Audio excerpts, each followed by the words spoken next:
Buenas noches y bienvenidos a domingo a las 8:45. Hoy vamos a analizar diferentes temas como lo hacemos todos los días domingos, pero el día de hoy tenemos un grupo variado en esta mesa. Tenemos una mesa un poco diferente el día de hoy. Yo estoy hoy sustituyendo a Juan Luis Sol y nos acompaña Claudia Méndez Argas sustituyendo a Dina Fernández. Buenas noches. Nos acompaña Paola Hurtado. ¿Qué tal? Buenas noches. Y nos acompaña Ana Lucía Mazariegos sustituyendo a Pedro Trujillo hoy por la noche. Buenas noches, ¿qué tal?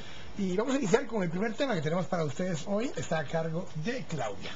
Buenas noches a todos ustedes. Por ser niña es el lema de la campaña regional que se impulsa en toda América Latina y el Caribe para celebrar e institucionalizar el 11 de octubre como el Día de la Niña. No es una segregación de sexos, niños y niñas lo que pretendemos, han dicho los organizadores, sino todo lo contrario. Queremos visibilizar las grandes desventajas con las cuales las niñas luchan por sobrevivir.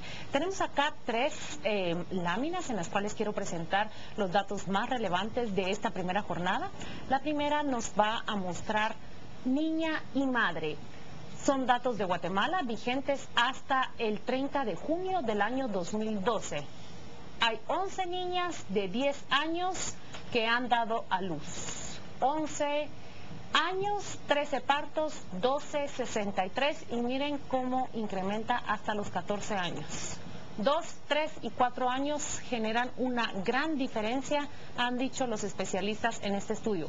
Vamos a ver la segunda lámina y vamos ahí a evaluar otra de las realidades con las que lucha aún la niña. Ya se ha logrado casi el 100% de la matriculación de las pequeñas en la escuela primaria, 93 de cada 100 van a la escuela, pero solo 77 van a concluir ese ciclo elemental y de ellas solo 22 llegarán a un grado diversificado. Y ahora veremos una tercera lámina en la cual evaluaremos una imagen que a lo mejor es más común también en el área urbana que en el área rural. 90% de las niñas entre los 7 y 12 años y 55% entre los 13 y 17 son trabajadores familiares no remuneradas. Nos referimos acá a todas esas niñas que se hacen cargo de la casa, de los oficios domésticos, de cuidar a los hermanos menores. Y es una realidad que con esta campaña para celebrar el Día de la Niña se quiere manifestar, se quiere llevar a la palestra pública para que se empiece a discutir y cambiar esa realidad. ¿Qué opinan ustedes? Bueno, a mí me llamó mucho la atención ese dato de la niñez trabajadora. Mucho recae de las tareas de una casa, del sostenimiento de un hogar, en la niña, que puede cuidar hermanos, que puede cocinar, ir al río a traer agua, lavar la ropa, salir a vender, procurar ingresos, pero nunca recibe la misma cantidad incluso de comida que sus hermanos menores. La niña es siempre la cenicienta de los hogares o en la buena parte de los hogares guatemaltecos. Esta semana discutíamos con unos colegas que en el marco del Día de la Niñez se planteó también una normativa en Guatemala de que una mujer no se pueda casar antes de los 16 años. Actualmente la legislación lo permite con el consentimiento de los padres a partir de los 14 y se habla de proponer de que sea de 16 años en adelante. Mis colegas con los que discutíamos decían que una ley no regula eso porque o no, este programa de las niñas embarazadas, de los que hemos hablado en las últimas semanas también, de niñas de 10 años que dan a luz, de 12, y ni siquiera eso tiene una implicación en el sistema de justicia, quizás no es el matrimonio la causa de esos embarazos prematuros. A mi criterio, las niñas son convertidas en adultas muy rápidamente y creo que una regularización de ese tipo podría ser saludable, igual que hemos dicho antes, no es suficiente para protegerlas, pero sería sensato, sobre todo porque sabemos que muchas de esas niñas están casándose porque las necesitan para ir a hacer oficios domésticos y de ser utilizadas como mano de obra barata, gratis. Así es, y de hecho la tendencia que se está impulsando acá en Guatemala es a llamar por su nombre a toda relación sexual que se tiene con una niña de 10, 11 y 12 años por su nombre, una violación. Y lo que se está impulsando, y de hecho se está tratando de articular ya casos, es visualizar que a los 10, 12 años no se trata de una relación consentida. Hay factores distintos entre la adolescencia de los 14 a los 18, donde se habla de una imperante necesidad de educarlas en salud reproductiva y sexual. A mí me llama mucho la atención el tema de las niñas trabajadoras, pero va muy hilado también con los altos números de niñas de entre 10 y 14 años que ya han dado a luz hasta agosto de este año 2012. Lo que me llama la atención es que al momento en que una niña llega a tener un bebé, definitivamente esto conlleva una responsabilidad. Una de esas responsabilidades es la económica, cómo darle de comer a su hijo, cómo mantenerlo, cómo enviarlo a la escuela y muchas otras cuestiones más que normalmente se convierte en un ciclo que se vuelve a repetir. El tema aquí es que la legislación laboral guatemalteca no permite que una niña pueda llegar a trabajar sin que esto sea llegado a ser considerado como un delito o algo que pudiera llegar a tener consecuencias negativas para un empleador. Pero hay un convenio en la OIT también que no quiere ser aprobado por el Congreso de la República que permite el trabajo temporal para los menores de edad y también para muchos otros jóvenes con el fin de que puedan sostener estos y temas también de sus estudios. Pero si no se llega a aprobar este tipo de convenios, ¿cómo puede una nueva madre llegar a darle de comer a su hijo? Hay un tema adicional, hablando justamente de los embarazos tempranos y de los matrimonios. Si hay un salto muy grande, Paola, entre las niñas de 10, 11, 12 hasta 13 años que tienen bebés con las que tienen 14 años. O sea, hay un salto cuantitativo muy grande y sí está vinculado todavía con la legislación. Subirlo como un primer paso a 16 genera dos cosas.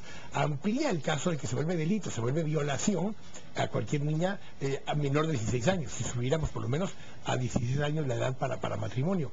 Pero hay un tema adicional. La mayoría de esos casos son personas relacionadas con las niñas, familiares, hermanos, padres, tíos, alguien muy cercano, incluso maestros, hemos visto el caso, en unos pocos casos. O sea, no es alguien completamente ajeno, es alguien que está en el entorno de la mujer, y eso es a veces de lo más delicado. De hecho, hay una costumbre feudal donde incluso muchas de las niñas, ¿sí?, tenían que pasar por el señor feudal, todas, la primera vez, antes de que pudieran ser mujer de alguien más.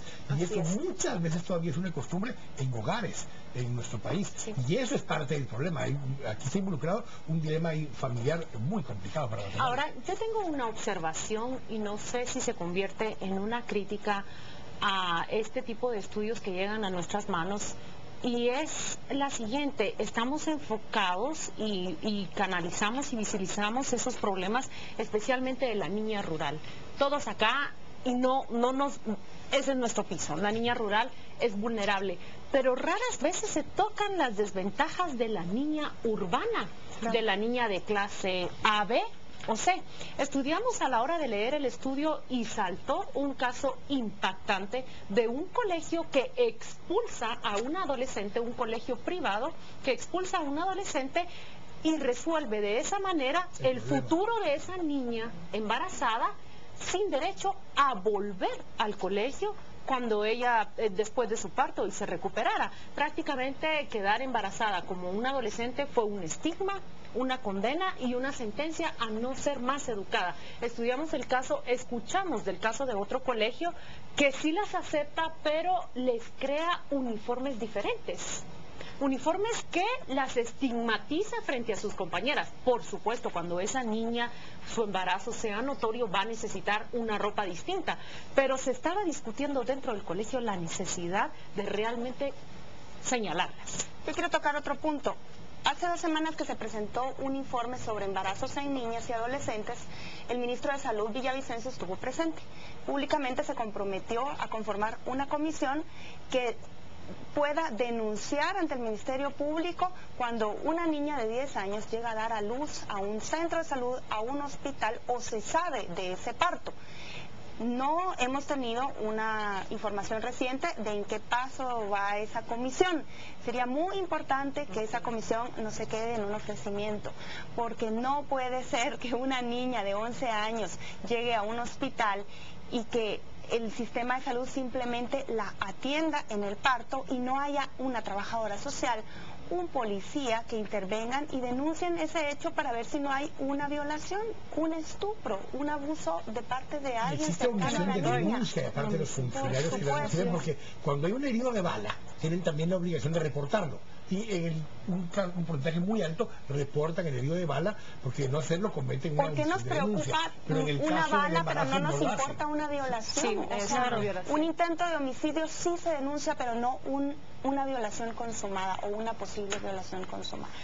Otro punto que a mí me llamaba la atención era que de las cifras que presentaba Claudia, muy pocas niñas llegaban a terminar la escuela y se quedaban en un nivel bastante bajo de educación.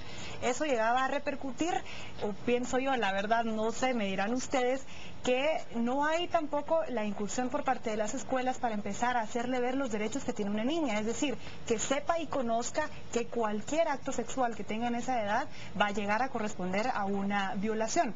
Pero como decía aquí, que también hay muchos de los casos se llegan a dar entre los mismos familiares o personas allegadas. Pero hay otro factor psicológico, y es que hay algunas niñas que llegan incluso a sentir placer por la violación que en ese momento están siendo qué peligroso sujetas lo que puedes decir eso. Eso puede ser... Sí, pero una niña de 11 años. Sí, hace unos días habríamos estado platicando con una que es justamente especialista en ese tema y señalaba que es bien preocupante y que ella atiende una vez a la semana esos casos. Señalaba eso y esa es la preocupación ahora. Porque lo interpretan como una demostración de afecto. Exacto, porque son personas cercanas a ellas que las cuidan y que no lo ven es que como había algo entendido como incorrecto. un placer sexual y me parece que eso es atroz.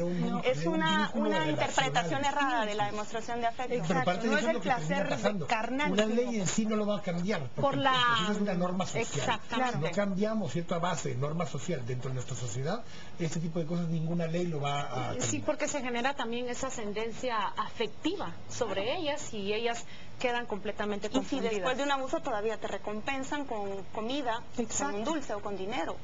Tenemos que ir al corte para volver. Regresamos con Paola. Sí, yo les voy a hablar de los conflictos de Totonicapán y la discusión de esta semana entre derecho a locomoción y derecho de manifestación. Regresamos en un momento.